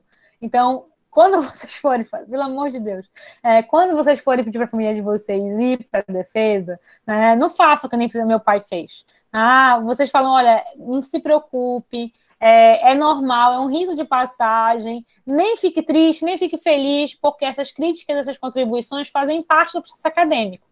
Porque tem gente que fica muito assustada com o processo de defesa, os pais que não conhecem, ou que não são da área do direito, com a linguagem, com as formalidades, e tem gente que fica, assim, muito eufórica com a defesa também. Então, o meu pai, ele era um torcedor fanático dentro da sala, então ele me causava mais problema do que eu já tinha que dar conta quando eu estava defendendo a minha tese, porque ele ficava gritando, isso! E aí, tá vendo? Ela tá com razão. E aí, quando alguém reclamava, falava assim, não, mas ele tá isso é injustiça. E ele falava alto, isso me desconcentrava. Né? Então, cuidado com os familiares, porque aí o coração, às vezes, fala mais alto que a razão e a gente precisa estar com a mente tranquila para poder defender, apesar de ser proforme, tá? Você sempre vai fazer uma sessão pública, ela é composta de, no mínimo, um orientador e mais uma pessoa, um avaliador externo, certo? O orientador pode ser um professor da casa, seja efetivo ou seja voluntário. Você pode ter orientador, você pode ter um co-orientador, quando às vezes o tema é muito específico, de outra área, por exemplo, quando você quer fazer uma abordagem multidisciplinar, você precisa apresentar a sua CONFAD, para o CONFAD habilitar essa pessoa, certo? A fazer, ou então você tem um professor, por exemplo, da filosofia, que deu aula para você, mas ele não é da faculdade, ele é ou da medicina. Aí você vai e você pede o credenciamento que você quer fazer com ele, tá? Nesses casos, eu só recomendo que vocês, além desse professor, que é de fora, tenham um professor de direito para ajudar vocês nas questões jurídicas, tá? O que mais que eu queria falar? Existe um calendário de TCCs. Eu recomendo quem está no 9º ainda, por exemplo, ou quem está no 10º, se é muito ansioso, que assista tanto as bancas de TCC, quanto bancas de dissertação de mestrado e doutorado, porque aí você vai se acostumando com o rito, é um ritual, certo? É quase como se fosse um rito de passagem. Juliana, o material está disponibilizado no link logo no começo do chat, tá? Que mais? Não é permitido membros da banca divulgarem o seu material, como da mesma forma que você não pode plagiar o trabalho dos outros, né? Você não pode também ter o seu material divulgado antes da defesa, porque a defesa é que torna público o seu trabalho, e aí tira o ineditismo. Então, a gente proíbe, mesmo que o seu trabalho seja maravilhoso, que aquela pessoa divulgue na internet, mostre o trabalho antes, você pode divulgar só depois, e com o consentimento do autor, que no caso são vocês, desses trabalhos, tá? A apresentação, ela dura 15 minutos, você tem 15 minutos para apresentar, então eu sugiro que vocês treinem a apresentação. E aí, o que tem que ter na apresentação? Eu sempre falo que uma apresentação de 15 minutos deve ter, no máximo, de 4 a 5 slides. Você vai ter que se apresentar, dizer qual é o título do seu trabalho, qual é o seu problema de pesquisa, quais são os objetivos gerais e específicos do seu trabalho, qual foi o método adotado, quais são as conclusões parciais do seu trabalho e qual é a conclusão geral. Então, se você ver, isso dá em 6 slides no máximo. Não façam mais do que isso, porque passa do tempo e são essas informações que você precisa fazer numa comunicação oral. Então, preparem, treinem na frente do espelho, treinem para o público cachorro, mãe, pai, periquito, papagaio, para vocês irem com tranquilidade. Toda pessoa treina. Eu treinei para fazer mestrado, doutorado. Eu até hoje treino as coisas que eu não tenho muita familiaridade na frente do espelho. Quando eu comecei a gravar as minhas aulas, eu tive uma dificuldade enorme, então eu gravava, não conseguia falar, e sou uma pessoa que falo muito, vocês estão vendo, né, 2 horas falando, e além disso estou acostumada a dar aula, mas assim, um novo desafio, um novo meio, faz com que a gente tenha, às vezes, uma travada, então falar no espelho, ou gravar para a gente ver como a gente está explicando, pode ajudar bastante nesse processo, tá? Depois disso, as pessoas, tanto o orientador quanto o avaliador, tem 10 minutos para poder fazer questionamentos, tirar dúvidas com você, e aí você vai ter mais 10 minutos para poder responder esse processo. Normalmente, segundo o protocolo, você deve levar um papelzinho, você anota as dúvidas, anota os comentários, e nesses 10 minutos finais é que você responde, você não interrompe os avaliadores, tá? Então, isso é importante. Se você contar, vai dar 15, 25, 35, 45 minutos. Em 45 minutos, no máximo 50, você saiu da sala, mais 10 minutos para deliberação. Os professores vão dar a nota, você vai em 1 hora saber a sua nota, o seu conceito final. Tá? Então, depois que você termina isso, a banca se dá por satisfeita, todo mundo sai da sala, e aí é feita uma reunião fechada, onde cada um diz mais ou menos o que achou do trabalho, como é que é a nota, então eles dão mais ou menos qual é a gradação da avaliação deles sobre o trabalho, e aí se faz uma ficha de avaliação colocando a nota, certo? Que vai dar o resultado total e não os resultados individuais. Para você passar, como tudo na UFPA, você precisa tirar 5, certo? De 10. Então, assim, também não é uma nota excepcional, tá? Assim, você pode passar com regular e isso tá ok também, tá? Se você reprova, certo? Como é que acontece? Você não vai refazer a monografia 1, porque você já passou, né? Você pode reapresentar, melhorar o seu trabalho no próximo semestre letivo, você reapresenta com o mesmo orientador, ou você pode, não querendo, porque não deu certo a orientação, ou você não quer mais aquele tema, você pode mudar de tema, mudar de orientador, e aí você faz um novo projetinho, se você mudar de tema, né? Não precisa repetir a matéria, mas precisa fazer um novo projetinho para mostrar para o orientador novo que você quer trabalhar, ou então, com o mesmo orientador, ver no que falhou para você não conseguir tirar 5, ou porque ficou doente, ou porque teve algum problema, e aí você melhora, complementa o trabalho para poder chegar na nota, para poder passar, tá? Para quem não conhece, isso está disponível, não estou inventando a roda, mas para quem não conhece, existe a ficha de avaliação, é muito bom para a gente diminuir o estresse, a gente saber no que a gente vai ser avaliado.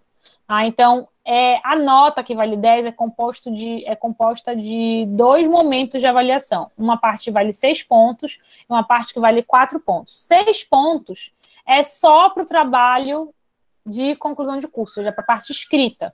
E 4 pontos para a parte oral. Então, eu estou provando para vocês que a parte oral importa menos quantitativamente do que a parte escrita. Então, o que você vai avaliar? E cada um desses itens vale 1 ponto. A questão de pesquisa está presente no trabalho e a justificativa de trabalho está presente? Estando bem elaborado, você ganha 1 ponto. Estando mal elaborado, você ganha 1 ponto. Estando ausente, você ganha 0 pontos. Referencial teórico, ou seja, focado, os livros, as obras, os artigos são específicos para o tema, fazendo uso de diferentes autores e abordagens, aí vai variar também de 1,5 para 0. Adequação da metodologia utilizada. O método adequado para responder a problema de pesquisa? Então, 1,5 ou 0. A conclusão contempla o problema de pesquisa? Você respondeu o problema de pesquisa? 1,5 ou 0. O texto indica as limitações do trabalho e faz sugestões para outros estudos, isso faz parte da conclusão. Vejam como a conclusão é importante. Para a conclusão tem 2 pontos, certo? Conclusão vai falar se você respondeu ou não a pergunta, e o último parágrafo é quais são as limitações da pesquisa, onde você sentiu dificuldade, o que ficou fraco no trabalho, o que precisa ser mais pesquisado, só isso custa 1 ponto para vocês. E muita gente esquece de botar isso. E se você segue o manual de normalização da UFPA, que é esse que está junto do material disponível na Biblioteca Central, ele é a regra de normalização do trabalho. Usem ele é bem feito, ele é muito didático, e se algum... Lembra que os professores, às vezes, eles esquecem, eles se desatualizam com as normas de citação. E aí ele vai poder criar, vai reclamar com você que você formatou errado o trabalho, aí você pode levar, inclusive, o material e falar, olha, professor, eu agradeço o comentário, mas eu estou seguindo o material da UFPA e na página tal está essa exigência. Então, portanto, eu entendo a sua ponderação, mas eu tive que seguir. Então, eu peço que o senhor considere esse ponto, essa questão. Então, fale dessa forma, porque se você fizer dessa forma, seguindo o material da UFPA e mostrando para o professor, avaliador, que você conhece a norma e que você está usando uma norma específica, mesmo que ele não concorde, porque ele não lembra mais ou porque ele não pratica esse manual, você vai estar resguardado com mais um ponto, certo? Só isso aqui, que é a parte escrita, já passa você já passa do R, se você tiver o seu trabalho escrito bem feito. Vamos para a última parte, que é a parte da medo de todo mundo, que são só 4 pontos, certo? Eu preciso estar com segurança e desenvoltura na apresentação oral, então treinem. Gravem no celular, vejam o que vocês estão apresentando, não gaguejem e não passem do tempo e nem falem pouco tempo. Ou seja, se você tem até 15 minutos, fale de 12 a 13 minutos, mas não fale nem 4, porque aí significa que você não tem domínio do tempo, não tem desenvoltura, nem 17, porque aí você passou do tempo. Tente manter entre 10 e 15 minutos essa apresentação, certo? Fale pausadamente, fale com tranquilidade, fale sorrindo, treine, que vai um ponto, tá garantido. Se você ficar muito nervoso, você pode perder nessa pontuação. Clareza na exposição e coerência argumentativa. Isso é mais nas questões. Eles vão te perguntar coisas sobre o trabalho. Tanto na apresentação é mais difícil, porque você vai estar seguindo um roteiro, mas nas questões eles querem saber se você conhece bem o tema e aí você pode perder alguma pontuação. Se você consegue responder todas as perguntas que foram feitas para vocês. Por isso que tem que ler um papelzinho, anotar, porque você tem que sempre satisfazer o avaliador em relação aos quesitos. Ele pode concordar ou não com a sua resposta, mas você tem que responder todas as questões. E você tem que respeitar o tempo, como eu falei para vocês. Nem muito, nem pouco. Pode deixar 1 ou 2 minutos de folga, mas não passem, porque senão vocês vão ser descontados, certo? Então, isso computa 4 pontos. Se você fizer 6 mais 4, você tira excelente, né? Se você, pelo menos, quiser só passar, tiver tido uma dificuldade muito grande durante a pandemia para fazer, calcule que você tem que tirar uns 6 pontos no trabalho, que aí você já fica com 1 de sobra, 1 de folga, para você não ir nervoso para a sua exposição, certo? Bom, era isso que eu tinha para apresentar para vocês. Eu agradeço a presença aí, não foram 87, mas foram 53, é um super quórum durante a pandemia. Se vocês precisarem de alguma coisa, eu sou a atual vice-coordenadora da Faculdade de Direito, então eu estou disponível para responder perguntas, não necessariamente de orientação, porque isso tem que ser dirigido ao orientador. E se vocês tiverem problemas com a orientação, nós temos um coordenador acadêmico, que é o professor Luiz Alberto Rocha. Vocês podem marcar, mandar uma chamada, agora que a gente está em trabalho remoto, abrir uma chamada com ele para conversar sobre a situação, mas não deixem para a última hora para resolver, nem a execução do trabalho, nem o planejamento da pesquisa, nem a solução de problemas que porventura existam com as orientações, certo? Mas como está todo mundo tranquilo, né? Está todo mundo feliz aqui, bem orientado, ninguém está tendo problemas, isso acho que é só mesmo uma orientação pro forma. Que mais? Que tem alguma pergunta? Não? Éden, diga lá. Tem uma dúvida. No caso de temas pouco desenvolvidos e que os livros são escassos, mostra-se um problema para a monografia utilizar muitos artigos e poucos doutrinadores de grande autoridade? Pelo contrário, Éden. Hoje a gente dá prioridade para artigos científicos do que para livros. Então, o que a gente tem que se preocupar é se esses artigos que você está utilizando são de revistas qualificadas. Você não pode, por exemplo, fundamentar todo o seu trabalho, apesar de às vezes ser necessário, né, citar um ou outro do Jus Navigante ou do Conjur, porque não são artigos revisados por pares. Então, tem um problema, podem pecar com problema metodológico, podem estar inadequados do ponto de vista teórico. Então, você pode privilegiar os artigos e poucos livros, não tem problema. Até porque, por exemplo, você publica um livro, ele já vem, quando ele é editado, com uma defasagem aí de 2 anos entre o que a pessoa escreveu até ser editado, revisado, publicado, colocado na livraria, demora muito. Já um artigo já tem uma defasagem de 6 meses a 1 ano entre o que a pessoa produziu e quando você chegou na sua mão. Então, sempre a gente privilegia os artigos. Para você saber que revistas são indicadas, você já deve ter uma visão assim, geral da sua área, mas você sempre pode consultar se tal revista ela é qualificada na base Sucupira, que é a base de dados da CAPES que qualifica as revistas jurídicas, tá? Deixa eu só mandar para vocês o link, o negócio da Lacatos que vocês me pediram e eu já libero todo mundo, tá? Só um minutinho. Mas, de qualquer modo, eu agradeço por todos estarem aqui. Eu vou desligar aqui só a apresentação, tá? Já que não tem mais perguntas. E aí eu vou só mandar para vocês o link da Lacatos para que vocês possam ver se não interessa. Tem um outro livro que é o Severino, vou mandar para vocês, que também é legal, mas da Lacatos é mais comum. Tem até disponível na internet. Se eu achar o PDF, até já mando o PDF.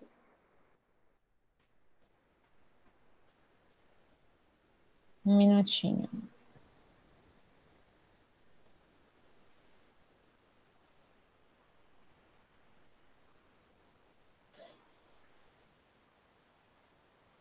Tá aqui, eu vou mandar para vocês. Vocês são melhores do que eu para achar livros em PDF, mas já tem aqui todas as referências. E aí vocês podem ver se não acham uma edição mais interessante.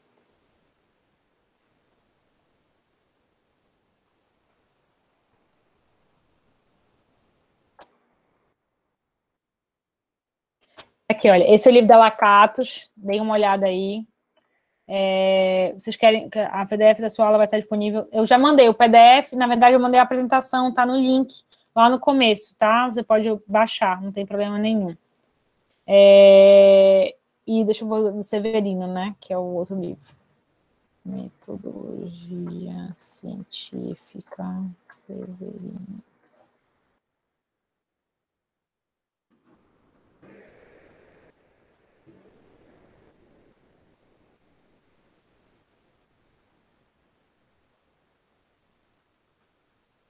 Olha, tem aqui no Google Books, eu não sei se tem todo, mas dá para vocês terem uma noção qual que vocês se adaptam mais.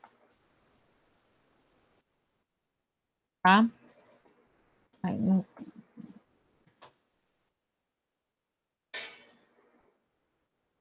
Aqui, desculpa, eu postei 2 vezes porque eu não tinha visto, tá? Que eu já tinha postado uma vez. Mas esse arquivo do Google Books, do Google Books lá. É o do Severino. São 2 autores muito famosos que podem ajudar vocês a subsidiar. É mais do que suficiente para fundamentar a metodologia de vocês no trabalho de TCC. Tem um outro autor, para finalizar, que eu posso falar, que é o Antônio Carlos Gil. Eu gosto muito dele também, mas eu já recomendo para uma segunda leitura.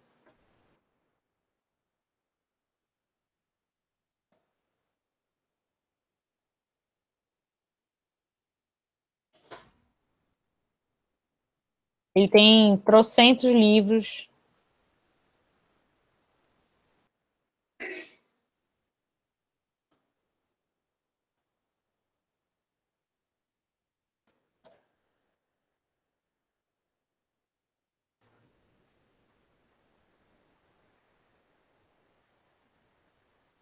Chama Como Elaborar Projeto de Pesquisa. Eu vou colocar aqui também para vocês.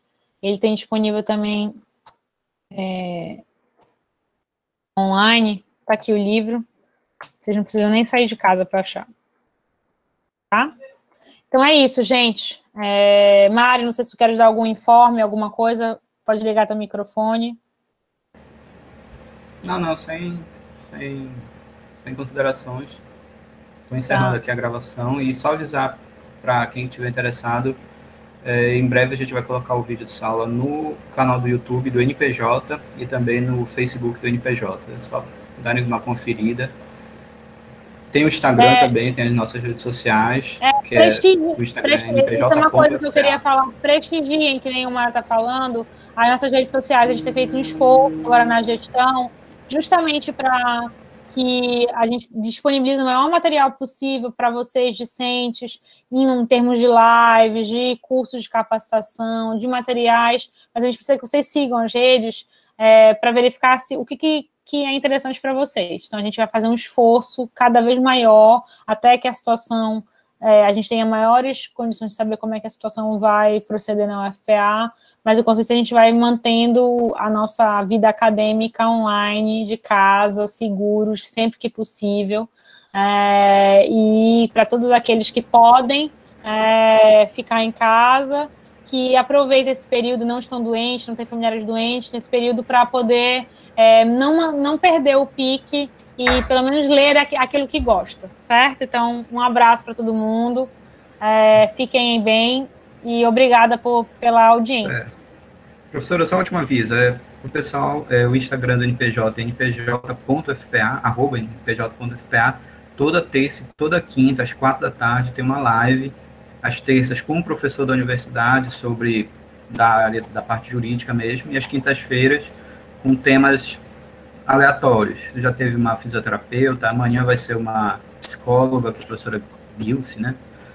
E ficar acompanhando. Que vai falar sobre saúde mental em tempos de Covid, é muito importante. Isso. Né? Então, assim, ela é nossa professora da psicologia jurídica, ela vai tratar desse tema. Eu acho que é um tema que todos nós precisamos, está todo mundo precisando de um pouco de acalento nesse momento. É isso, gente. Sim, já parou então, de gravar, né? Então, até mais. Estou encerrando agora. Até mais. Boa tarde.